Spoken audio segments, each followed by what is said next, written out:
Hello, and today's first two pages comes from Killing Eve, codename Villanelle by Luke Jennings. I'd imagine familiar to many of you either just because you've seen the trailers on the telly, or you might have actually sat down and watched the three current seasons, I think, of Killing Eve. My wife has watched them and has thoroughly enjoyed them. The ones that I have seen, I've seen all of them, have been just brilliant. They're so funny, actually. I wasn't expecting, I was thought quite a po-faced spy thriller, but it's really hilarious. That's the influence, I'd imagine, of Phoebe Waller-Bridge as the scriptwriter. Whether that humour continues, into the novels, or whether that is something that was put into, to add a little bit of an edge, an interesting edge to the television programmes, I have no idea. But obviously, both Sandra Oh, I think her name is, and Jodie Comer, have got a huge amount of plaudits for this, as has Phoebe Waller-Bridge, and certainly from what I've seen, well deserved. So it's whether the book matches up to the TV series, I have no idea. But let us read the first two pages. The Plaza Falconeri stands on a promontory on one of the smaller Italian lakes. It's late June. The faint breeze touches the pines and cypresses that cluster like sentinels around the rocky headland. The gardens are imposing and perhaps even beautiful, but the deep shadows lend the place a forbidding air, which is echoed by the severe lines of the Plaza itself. The building faces the lake. It is fronted by tall windows through which silk curtains are visible. The east wing was once a banqueting hall, but now functions as a conference room. At its centre, beneath a heavy Art Deco chandelier, is a long table bearing a Bugatti bronze of a panther. At first glance, the 12 men sitting around the table look ordinary enough, successful, judging from their quietly expensive clothes. Most are in their late 50s or early 60s, with the kind of faces you instantly forget. There is an unblinking watchfulness about these men, however, which is not ordinary. The morning passes in discussion, which is conducted in Russian and English, the languages common to all these present.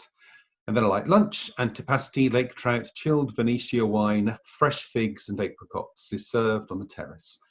Afterwards, the 12 men pour themselves coffee, contemplate the breeze-ruffled expanse of the lake, and pace the garden. There are no security people, because at this level of secrecy, security people themselves become a risk. Before long, the men have returned to their places in the shadowed conference room. The day's agenda is simply headed Europe. The first speaker is an ageless, darkly tanned figure with deep-set eyes. He looks around him. This morning, gentlemen, we discussed Europe's political and economic future. We talked in particular about the flow of capital and how this can best be controlled. This afternoon, I want to speak to you about a different economy. The room darkens, and the 12 turn to face the screen on the room's north wall, showing an image of a Mediterranean port, of container ships and ship-to-shore gantry crates. Palermo, gentlemen, today is the principal point of entry for cocaine into Europe, the result of a strategic alliance between the Mexican drug cartels and the Sicilian mafia. Are the Sicilians a spent force? Asks a heavy-set man to his left. I was under the impression that the mainland syndicates ran the drugs trade these days. That used to be the case. Until 18 months ago, the cartels dealt principally with the Nadrugheta from the southern Italian region of Calabria. But in recent months, a war has broken out between the Calabrians and the resurgent Sicilian clan, the Gracchi. A face appears on the screen, the dark eyes coldly watchful, a mouth a steel trap.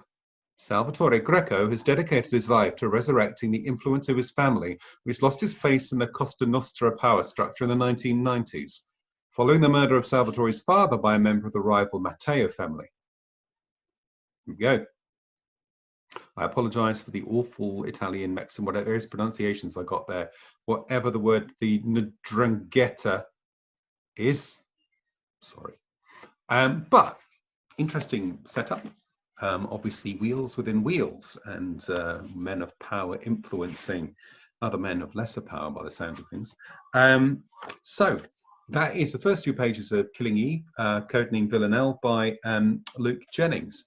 Probably well worth a read. So if there's anything like the TV series, absolutely stonking, stunning stuff. It is so well constructed, and it is brutally funny. I mean, it is seriously funny, but also really brutal, and then brutally funny, and funnily brutal on occasion as well.